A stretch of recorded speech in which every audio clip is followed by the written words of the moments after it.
Okay, we're about to bring the longest sermon series you're ever going to encounter in your whole life to a conclusion. Can I get a hallelujah? Hallelujah. Oh, you didn't have to be that enthusiastic.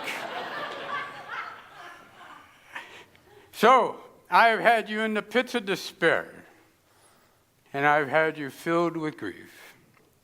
Today we're going to talk about the third urgent task of the church in response to the climate crisis.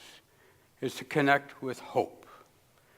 The two scripture readings that we have this morning, I purposely chose because they embody two distinctly different understandings of what it's going to take to protect the future of God's good creation so that our kids have a future.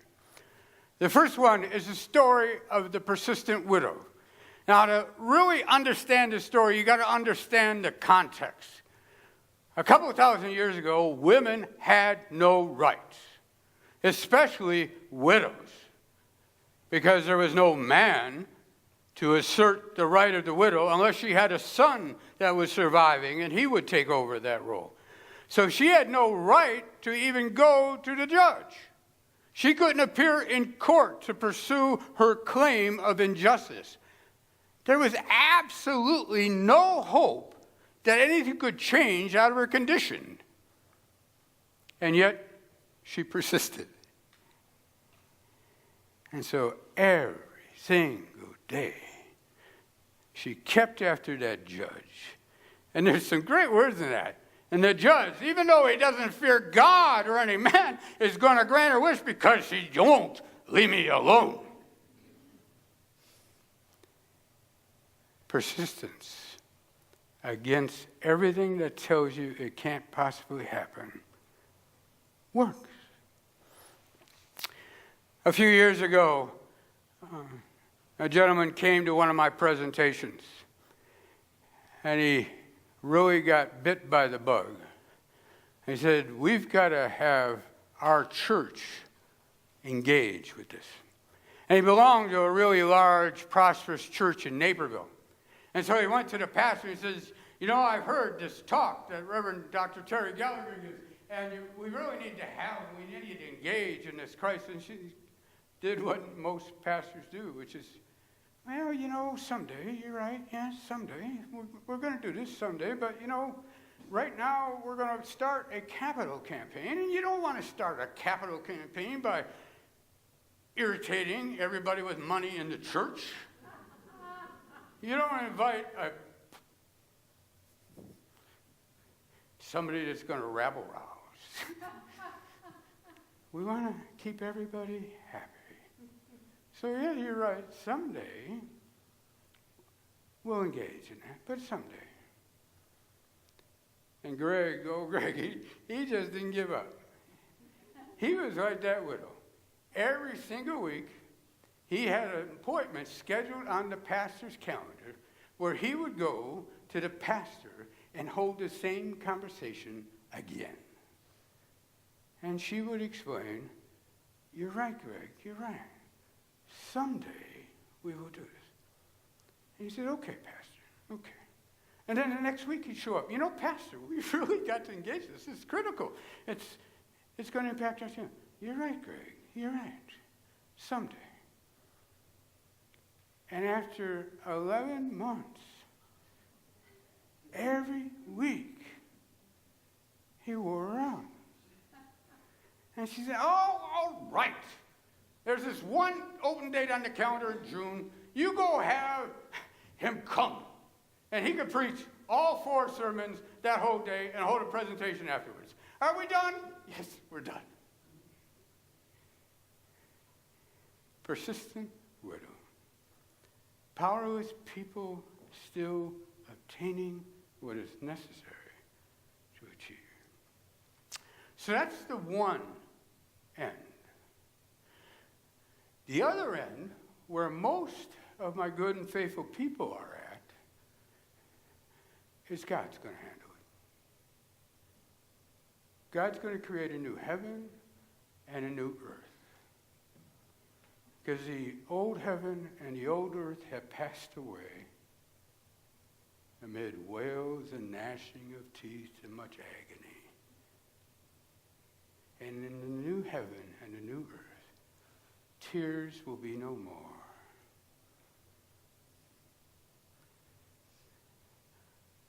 And so a lot of us in the church we're going to step back and we're going to let God do it in God's good time. We don't have to change anything. God wouldn't allow creation to be destroyed. So surely, at the critical point, when it's not 8 million people dying a year, but hundreds of millions of people dying a year, when it's not just migration crisis in Africa, being so desperate because they're starving and because the water is gone, that they're willing to go across the Mediterranean, even if 10,000 of them died in the last year, which they did.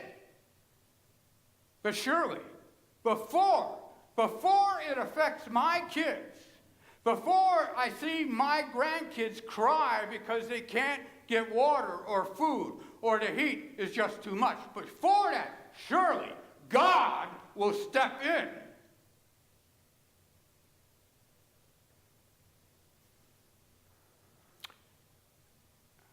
My theology, my belief, is it's not either one of that.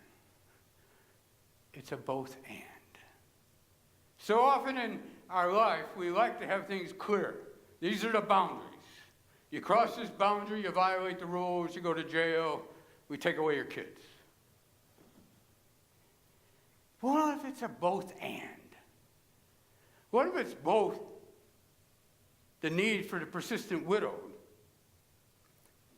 and the need for God to act? Now let's take it one step further. What if it's God has chosen to work through us? And until we hear and respond, nothing changes. But it's absolutely critical that it's not something we're doing without the guidance of God. Without the guidance that whatever we do, however we act, it has to be rooted in compassionate love. That's the gospel. That's the gospel.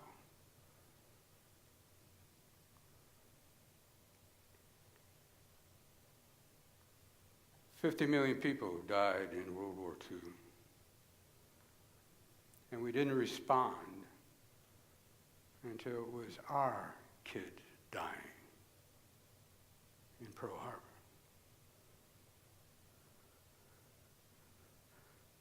What if God was saying all along, my people will respond. Surely they'll hear those cries of the people being marched to the concentration camp. Surely they'll hear the cries of the children. Surely they'll see the slaughter of the innocents, and they will respond.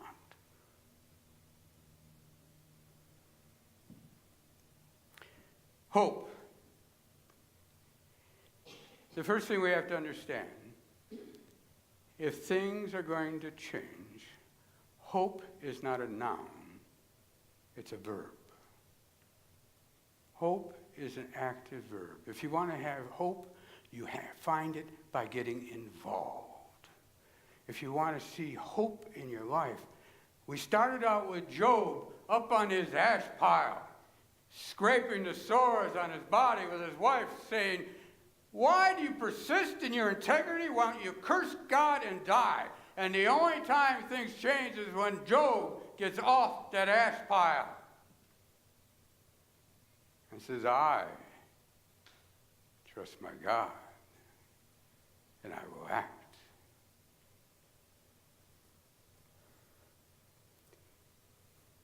Sometimes we're willing to try something,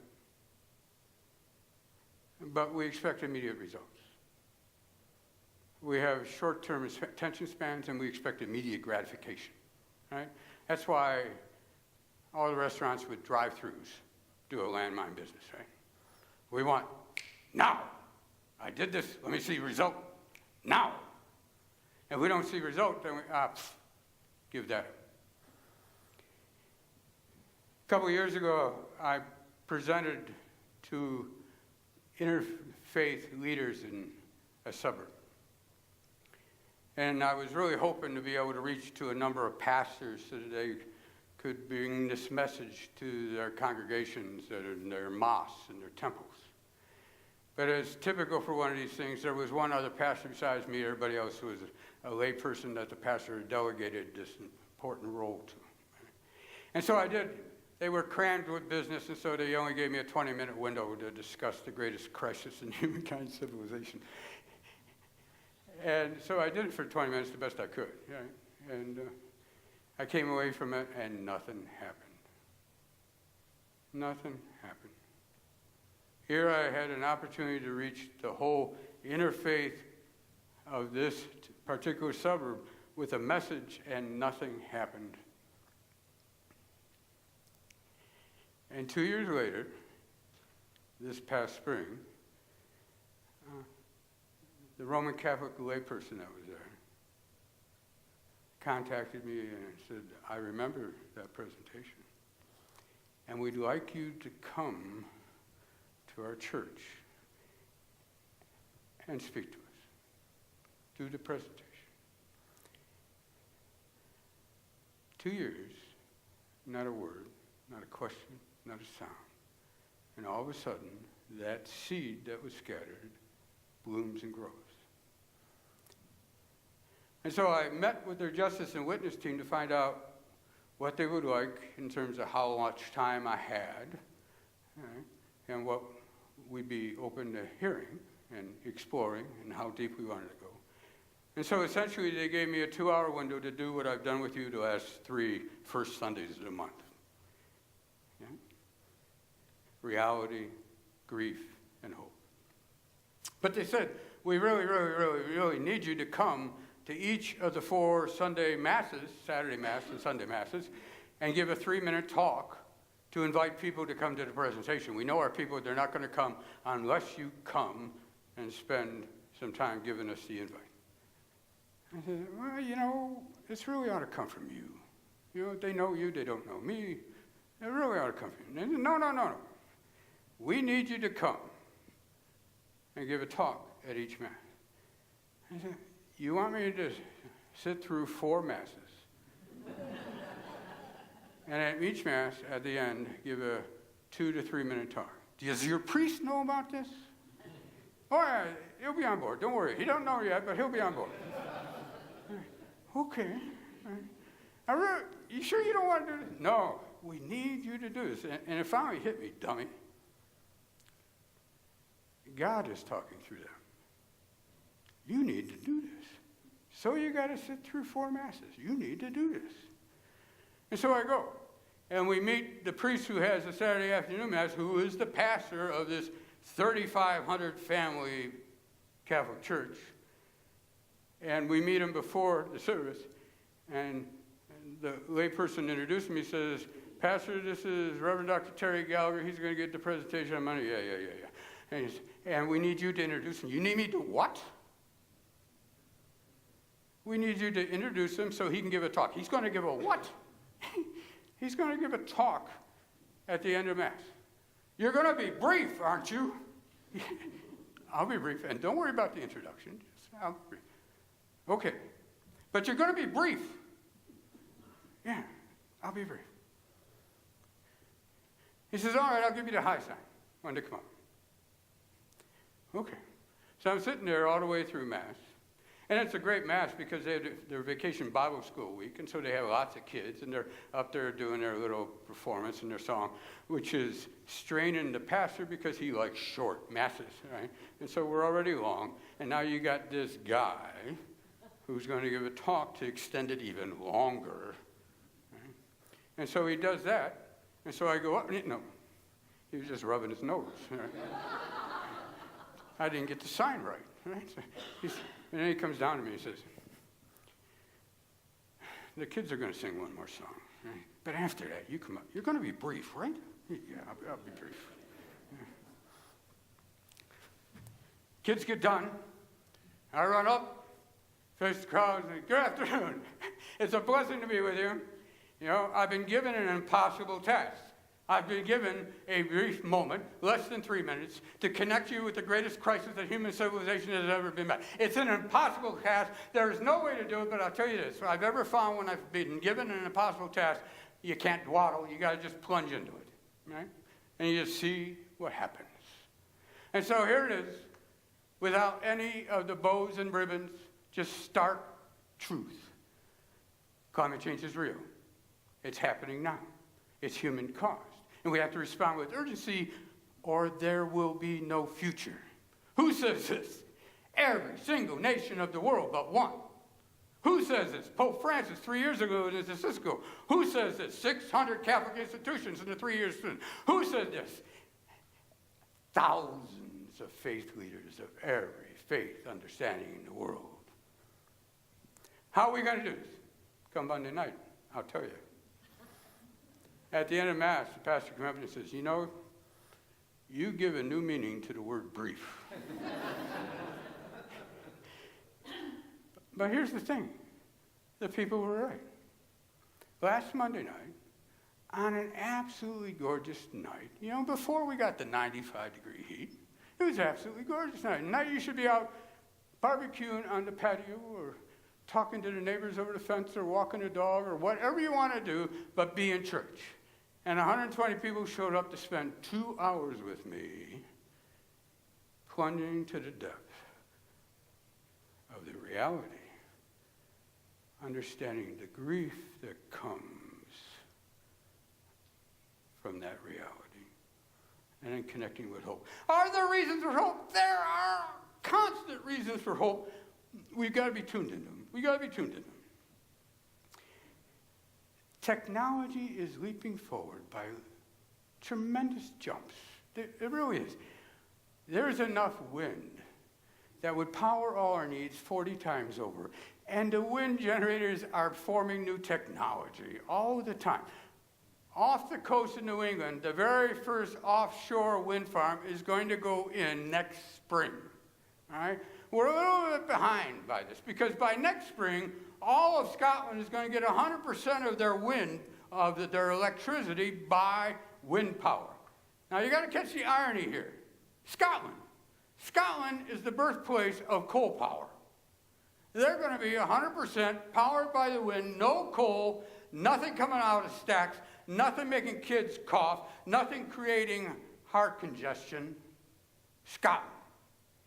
In spite of somebody objecting to the wind farm interfering with the view from his golf course. We won't mention who that is, right? Donald. Okay. But never mind. You don't like wind? Don't mind.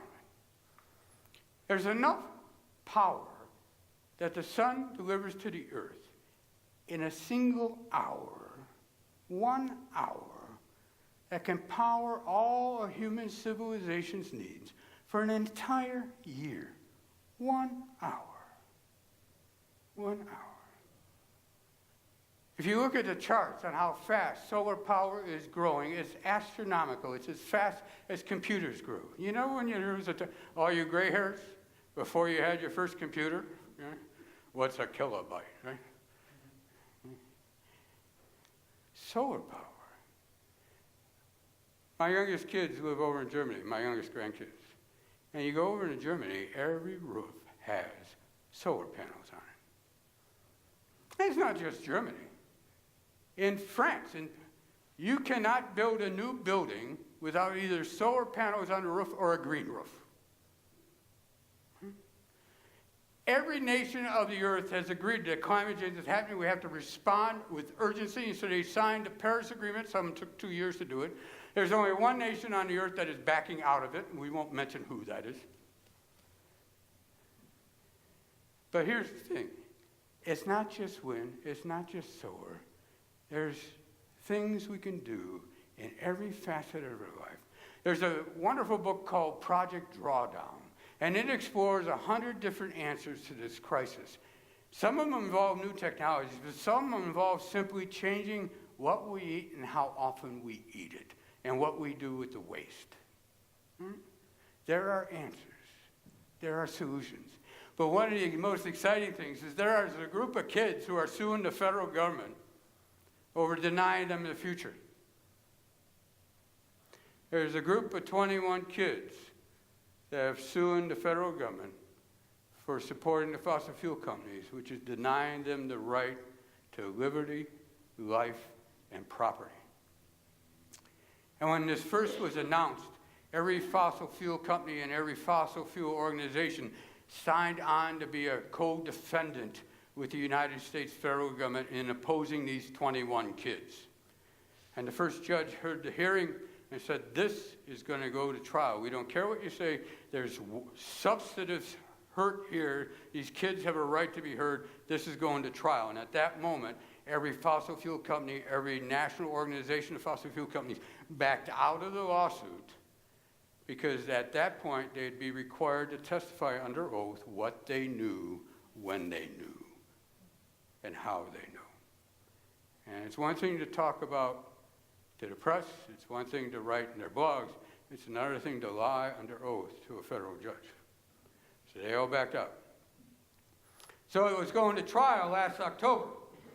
But the federal government filed an appeal one more time and said, this can't go on. And the judge says, why? The reason is it's going to be too expensive to defend the federal government from these kids. Too expensive for the federal government to defend from 21 kids. Never mind Star Wars that we just launched. Right? And a 3-judge panel just ruled this is going to trial. This is going to trial. So this October, 21 kids take on the federal government for denying them a right to their future. But it's not just 21 kids. There are states, New York, California, Massachusetts, that are suing the fossil fuel companies because in the 1980s we've got the evidence. They had scientists conduct studies on how fossil fuels impact the future warming of the earth, and their scientist says it's happening and we can't keep doing this. And so what did they do? They fired those scientists and they hired other scientists, and those scientists came back with the same answer, and so they just fired it and quit doing scientific research on this. But we've got the evidence, and so states are suing them. It's not just them. Right? 14 states have formed a climate alliance, and we're taking action for the future of our kids. There is hope that abounds everywhere we look. There's enough technology that we can actually draw the pollution out of the air if we stop polluting. We can restore the beauty of this earth. It is possible. All we have to do is decide to act. There's a handout in your bulletin. It's got 48 action steps towards a sustaining life. Right? They're divided into groups, so segments of life, what would apply to a family, what would apply to transportation, what would apply to energy use, what would apply to diet. So you can follow that. But they're also in 3 columns. So the left-hand column is what I call toe dipping. Those are the easy ones. That's if I'm just going to stick my toe in the water of this living green, what would I do? The middle column is called wading in deeper. The right-hand column is called immersed as a way of life. You got 48 action items that you can consider doing in your life. Typical response I get to do it is some people look at some of the toe-dipping ones, they say, oh, this is so easy. We've been doing this forever. Why you even bother typing them out? I do not know. And then they'll get over to the right-hand column and they'll say, you know what? You're just nuts, Pastor. You're just nuts. If you think I'm going to do that, you're nuts. But here's the thing. Somewhere between this is too easy and you're just nuts are some things that you can do. There's some things that you can do in your life right now. But the most important thing is to do them publicly and to talk about them. Because here's the thing. Most of us are avoiding this issue. We know there's something wrong. We know when 95 becomes the new norm. We know when deluges come down in buckets and buckets and buckets. And we know from the floods and from the storms and from the forest fires and from the droughts, we know something is going on, but we're trying to avoid dealing with it. And one more scientific study is not going to convince somebody to take action if they haven't done it by now, because there's science out the gazoo. In fact, the first scientific study was in 1880, saying if we keep doing this, we're in trouble. What's going to change people is when they see us, they see you, and they see me. They see someone that they know and trust and respect do something because they care so much about the future of their kids, they're willing to do something. St. Francis says, preach the gospel always, and when necessary, use words. What's most effective is your actions. 48 action items. They're meant to be put up on the fridge. All right? X off the ones that you think I'm nuts or that you've already accomplished. Circle the ones that you're working on. Put question marks by the ones that you think, well, maybe someday. Not today, but maybe someday. And do it. And talk about it. Have discussions in church about it, in the coffee hour. Anybody try number 28? You know, when I first looked at 28, I thought he was nuts. But you know, it's possible. What about you? Well, I happen to think number 2 is kind of ridiculous to begin with. Right? But talk about it, because that's what will change the course of action we're on. Hope is a verb. It's not a noun. It's not a gift. Hope is found in the struggle. The mother of one of those 21 kids is a UCC pastor over in Oregon. And she says, this is an amazing time to be alive. Her kid has been involved in this lawsuit fighting the federal government for 3 years. This is an amazing time to be alive. Why? Because never before in human civilization does the next 10 years matter so much as to whether there's going to be a human civilization. And if not us responding, who will respond? This is an amazing time to be alive. There is a great philosopher, environmentalist, and a grandmother. And she writes from all 3 perspectives. Kathleen Dean Moore, if you ever get a chance to read her. They'll want to know the story of this time. Our grandchildren will. This pivotal decade when we either found our way forward or did not. They will give our time a name. It is that important. They will wonder if we saw it coming. They will want to know how hard we really tried to stop the destruction. They will want an accounting. They will want a book filled with the prayers that people prayed. They will want jars filled with the last of things. The point is, we are the ones who will create the story of our time. What will it be? In the book of Ecclesiastes, there's a long group of verses that we know from the songs, Turn, Turn, Turn. There's a time for this, a time for loving, a time for dying, a time for war, a time for peace. If there ever was a time to rise up, to heal God's good creation, it is now. If there ever was a time for sacrificing for the common good, it is now. It's not too late. There's a native storyteller. Let me get his name. I just went brain dead. Thomas King. He's a great American storyteller, native storyteller. If you ever get a chance to read Thomas King, do so. But he ends every story this way. He says, so that's the story. Do with it what you will. Put it on a t-shirt. Throw it up on a banner, make a TV movie out of it, or just crumble it up and throw it in the wastebasket. It's up to you. But don't go saying in the future that you would have changed If only you had known, because you've known now. You've heard the story. 2 understandings of what changes the future. The persistent widow, us struggling on our own, or God acting alone. When it's God acting through us, this day and all days. Amen.